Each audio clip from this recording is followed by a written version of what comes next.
예배소 3장 1절에서 4절 말씀 한 절씩 예배소 3장 1절부터 4절 말씀 제가 한 절 여러분이 한 절. 이러므로 그리스도 예수의 일로 너희 이방인을 위하여 갇힌 자 된 나 바울이 말하거니와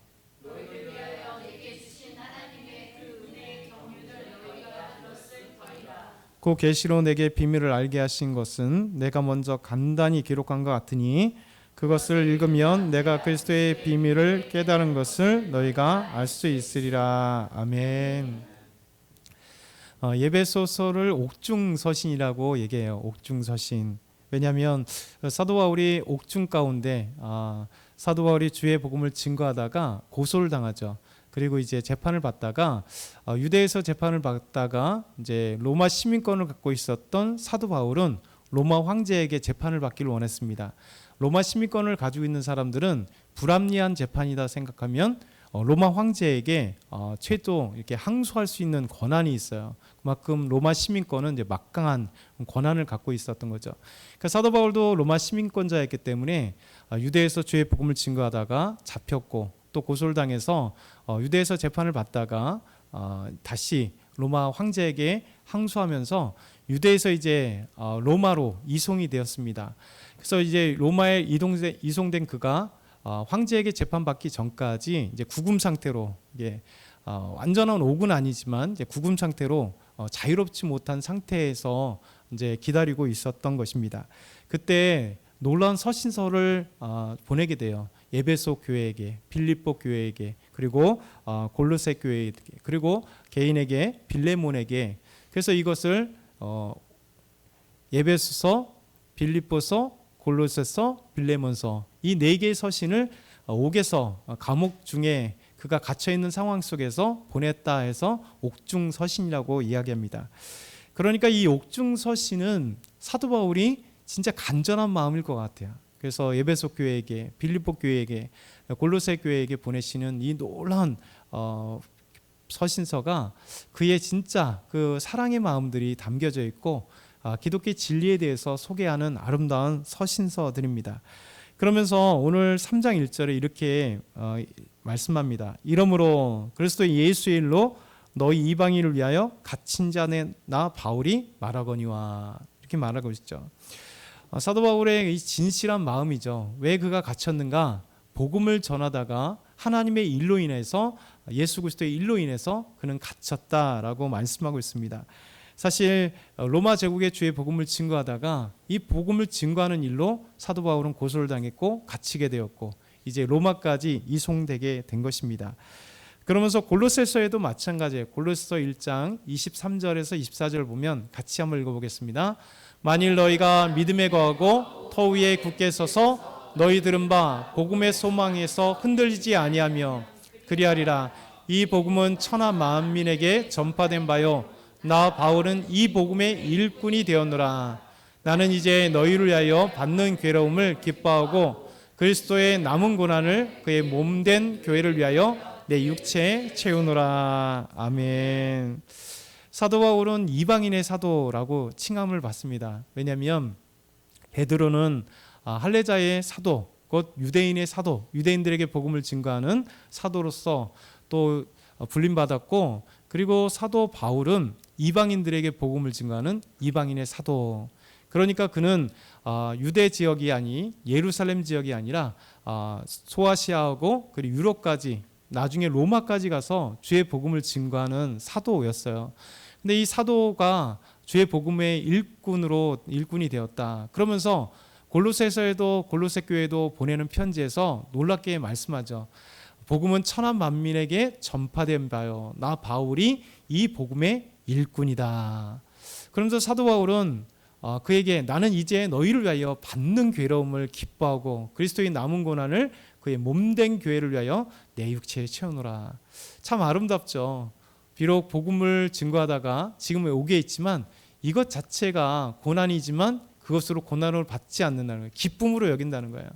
나는 여러분에게 복음을 증거했기 때문에 예수 그리스도를 증거했기 때문에 그러나 여러분들이 예수님 믿고 구원받아서 하나님의 교회가 되었기 때문에 나는 감사하다. 이렇게 예배소 교회에게 그리고 빌립보 교회에게 골로새 교회에게 이렇게 편지를 보낸 것입니다.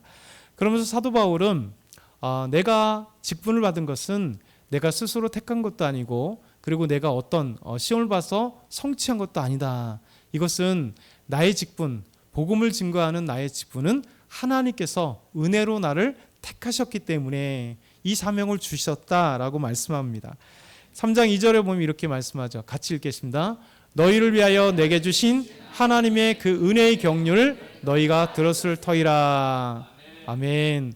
사도 바울은 에베소 교회에게 성도들에게 이렇게 얘기합니다. 너희가 들었다. 어떤 것을 들었냐? 바로 하나님의 그 은혜의 경륜. 이 경륜이라고 하는 것은 다른 말로 한다면 관리라는 뜻입니다. 그러니까 하나님께서 은혜를 주셨는데 은혜가 뭔가 복음을 증거하는 것뿐만 아니라 교회를 잘 관리하는, 성도를 잘 관리하는 그 하나님의 사명을 나에게 주었다라는 겁니다. 왜냐하면 사도 바울은 복음을 증거하면서 교회를 세웠잖아요.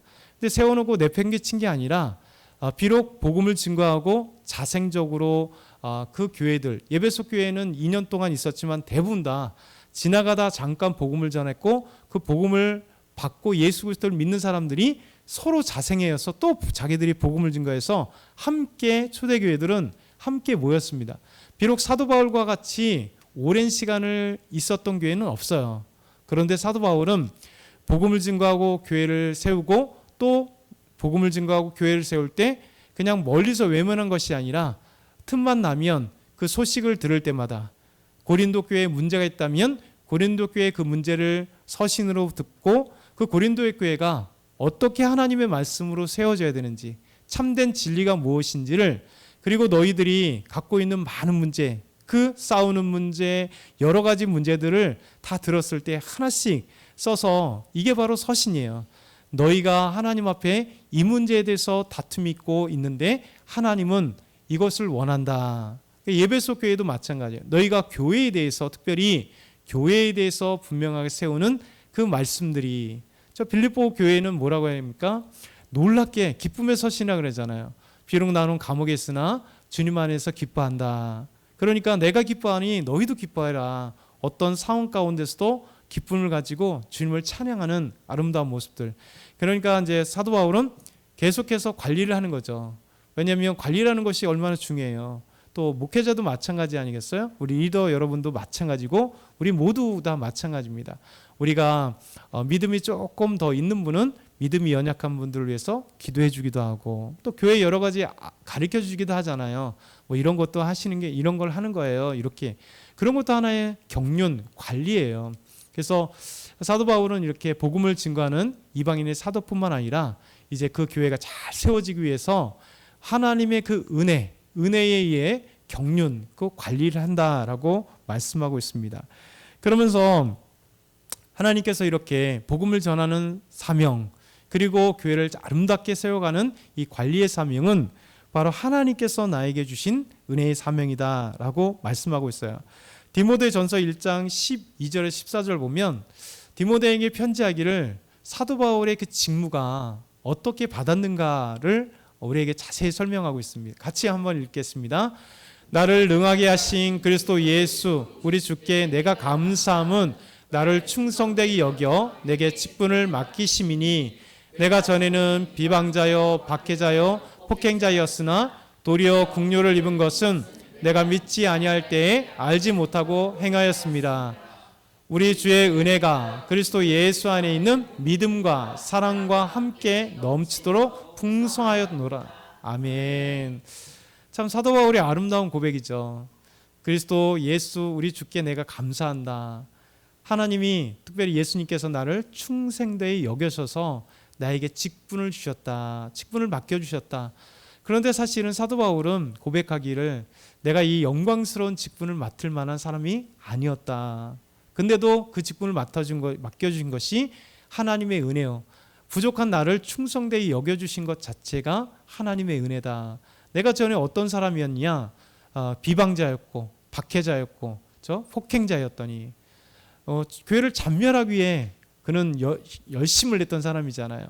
예수님을 믿는 사람들을 잡아주기 위해서 교회를 핍박하고 교회를 없애기 위해서 그렇게 비방자요 박해자요 폭행자였던 어떻게 보면 하나님께서 가장 그냥 진노하셔야 될 대상, 그런데도 불구하고 하나님이 불쌍히 여기셔서 오히려 이 하나님의 직분을 맡을 아무런 자격도 없는 나를 하나님이 충성되게 여겨주셔서 나에게 이방인의 사도로서 복음을 증거하고 또 교회를 세워서 아름답게 관리해주고 교회가 아름답게 세워질 수 있는 이 놀라운 직분을 내게 주셨다라고 사도 바울은 말씀합니다. 그래서 우리 주 은혜가 그리스도 예수 안에 있는 믿음과 사랑과 함께 넘치도록 풍성하였도다. 그러니까 하나님의 사랑이죠. 사도 바울은 이렇게 자기에게 주어진 직무가 하나님의 은혜였다. 곧 하나님의 은혜의 그 경륜이, 하나님의 그 직분이 하나님의 은혜였다라고 말씀하고 있는 겁니다. 그런데 하나님의 은혜, 이 직무가 복음을 증거하는 이 아름다운 것들이 사실 알고 보니까 하나님의 계시, 하나님이 보여주지 않았다면 내가 알 수 없는 아름다운 진리였다라는 것을 사도 바울은 이야기하고 있습니다. 사실 사도 바울은 이 계시를 받았죠. 그리고 계시를 통해서 그가 아름다운 직분을 받게 된 것을 알고 있어요. 사도행전 9장에 보면 이제 잔멸하기 위해서, 다메섹의 교회를 잔멸하기 위해서 대제사장의 공문을 받아가지고 이 다메섹으로 가는 과정 속에 부활하신 예수님께서 그에게 나타나셨죠. 그리고 그가 눈이 멀게 됐고, 그리고 아나니에게 가라. 그때 아나니에게 예수님께서 환상 중에 말씀하세요. 그러니까 아나니아는 사울이 누구인지를 알았습니다. 지금 공문을 받고 예수 믿는 사람들을 잡아 죽이려고 오고 있는데 그에 대해서 아나니아에게 사울을 만나라는 거예요. 이게 참 그렇잖아요. 그러니까 아나니아가 예수님께 이렇게 말씀합니다. 주여, 이 사람에 대하여 내가 여러 사람에게 들었습니다. 그가 예루살렘에서 주의 성도를 적지 않게 해를 주었고 또 여기서도 주의 이름을 부르는 사람들을 결박할 권한을 대제사장에 받아서 오고 있습니다. 그런데 어떻게 제가 이 사람을 만납니까? 그랬더니 예수님께서 아나니에게 이렇게 말씀합니다. 같이 한번 다음 장 읽어볼게요. 시작. 가라, 이 사람은 내 이름을 이방인과 임금들과 이스라엘 자손에게 전하기 위하여 택한 나의 그릇이라. 그가 내 이름을 위하여 얼마나 고난을 받아야 할 것을 내가 그에게 보이리라. 아멘. 예수님은 아나니에게 이렇게 얘기합니다. 안다. 그런데 그가 내 이름을 위하여 어디 보여? 이방인에게 또 임금들과 이스라엘 자손에게 전하기 위하여 택한 나의 그릇이라. 그러니까 사도 바울의 이 직분은 하나님이 택하시고 또 예수님께서 택하셨어요. 저와 여러분도 마찬가지예요. 사실 우리도 비방자여 폭행자여 뭐 이렇게 사도 바울과 같은 겉보기에 사도 바울처럼 그렇게 우리가 그런 모습이 아니었을지 모르겠으나 우리 모두 죄인이었고 예수님 믿을 만한 자격이 아무도 없었던 사람들입니다. 그럼에도 불구하고 하나님이 저와 여러분을 택하신 거예요. 그래서 택한 나의 그릇이다. 그러면서 사도 바울은 뭐라고 했냐면 그가 내 이름을 위하여 얼마나 고난을 받아야 할 것을 그에게 보이라. 복음의 증거만이 아니라 아름다운 사명인데 동시에 고난까지 함께 있다는 거예요.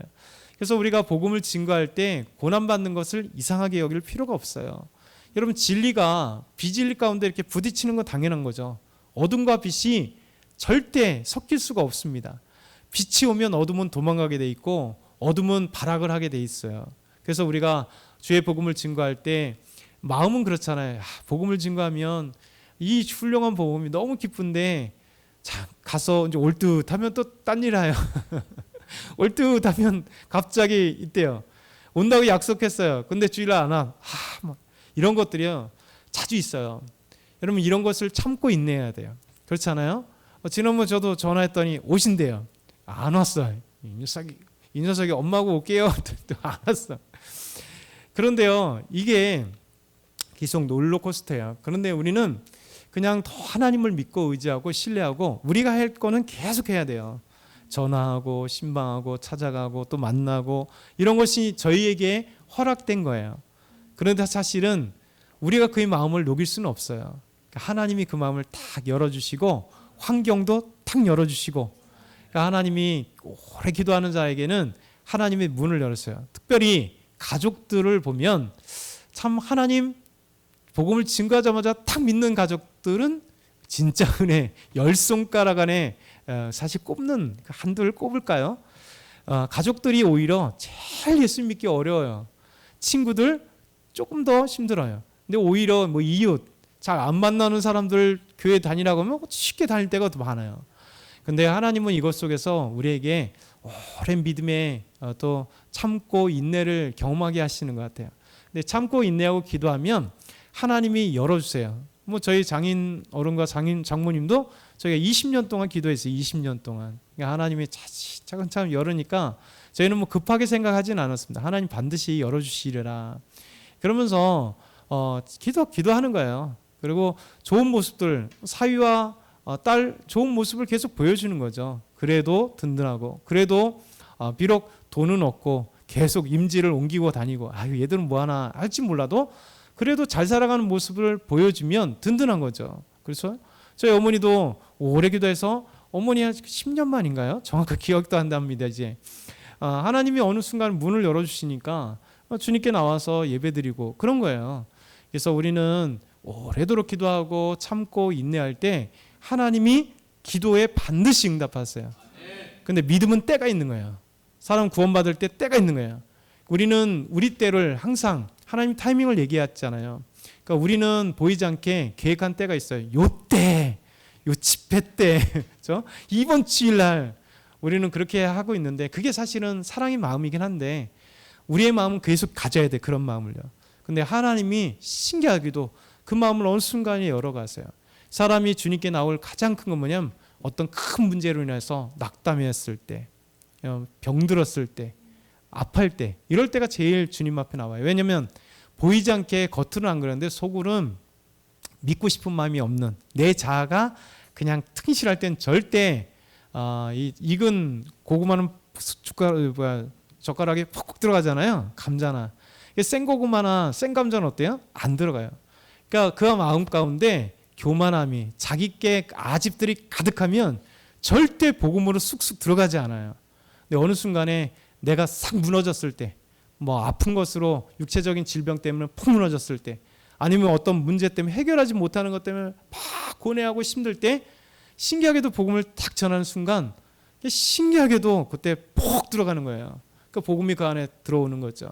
이런 것들이 하나님 앞에 체험되어야 되는 거예요. 그래서 인내하고 참고 함께 할 때 하나님의 택하신 자를 참고 인내하실 때 하나님께서 딱 부르세요. 사도 바울이 누가 사울이었을 때 예수 믿을 거라고 생각을 한 사람 누가 있겠어요. 그러나 하나님의 은혜로 하나님께서 정말 이방인에게 복음을 증거할, 그래서 하나님이 택하실, 예수님이 택하실 나의 그릇이다라고 말씀하고 있는 것입니다. 그래서 우리 사도 바울은 이것이 바로 계시로 인하여 나에게 주어진 아름다운 복음이다라고 말씀합니다. 그러면서 사도 바울은 에베소 교인들에게 너희도 이런 계시로 인하여 너희도 나와 같은 것을 알길 원한다. 그래서 사실 에베소 2장 1절에서 9절에서 1장 9절에서 12절, 2장 11절 12절에서 이미 언급을 했어요. 그래서 에베소 1장 9절에서 12절 보면 그 뜻의 비밀, 우리가 1장 6절부터 12절까지 뭘 봤습니까? 창세전에 택하시고 예정하시고 하나님의 자녀로 삼으시기 위하여, 그러니까 이 말씀을 쭉 봤잖아요. 근데 이 뜻의 비밀이 바로 너희들에게 있다. 에베소 교인들에게 지금 편지하는 거잖아요. 너희가 이방인이었지만 창세전에 이미 너희를 예정하시고 너희를 하나님의 자녀 삼으시기 위하여 너희를 거룩한 자로 부르셨다. 그래서 하나님의 영광을 찬양하는 거야.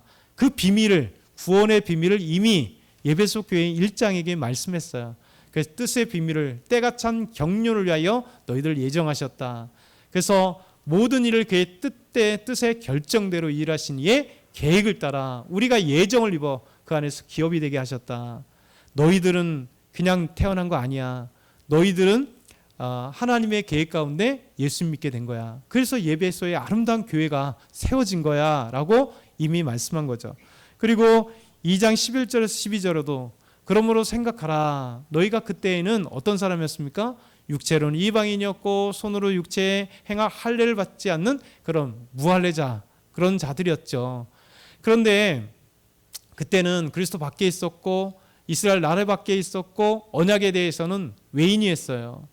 세상의 소망에는 하나님도 없었고 다 이런 거였잖아요. 그런데 알고 보니까 너희가 하나님의 부르신 가운데 예수를 믿고 구원받는 놀라운 은혜에 참여했다.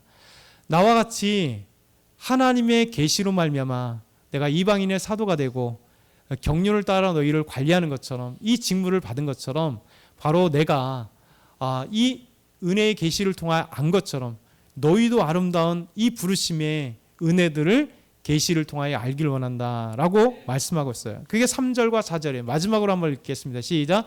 그 계시로 내게 비밀을 알게 하신 것은 내가 먼저 간단히 기록한 것 같으니 그것을 읽으면 내가 그리스도의 비밀을 깨달은 것을 너희가 알 수 있을지. 아멘. 이것을 얘기한 거예요. 계시로 내게 비밀을 알게 하신 것은 내가 먼저 간단히 기록했던 에베소서 1장 9절에서 12절 말씀, 2장 11절과 12절의 말씀처럼 너희가 정말 구원과 상관없었던 사람들이었지만 너희는 주께서 이미 예정하시고 택하시고 부르셔서 구원받은 이 놀라운 비밀을 계시를 통하여 알게 되었다. 그래서 에베소서 이 글을 읽으면 내가 하나님의 놀라운 그 직무를 받은 것, 내가 구원받은 이 놀라운 계시를 내가 깨닫는 것처럼 너희도 깨닫기를 원한다라고 사도 바울은 우리에게 말씀하고 있는 것이죠. 여러분도 마찬가지입니다. 우리가 계시를 깨닫는 건 하나님의 은혜예요. 그래서 내가 구원받은 것 자체, 하나님이 나를 부르셔서 아름다운 직무를 나에게 직분을 주신 것 자체가 하나님의 은혜요, 또 계시를 통하여 알게 되는 놀라운 구원의 비밀, 그 은혜인 것을 기억하고 오늘도 주의 말씀을 정말 따라가는 저와 여러분 다 되길 소망합니다.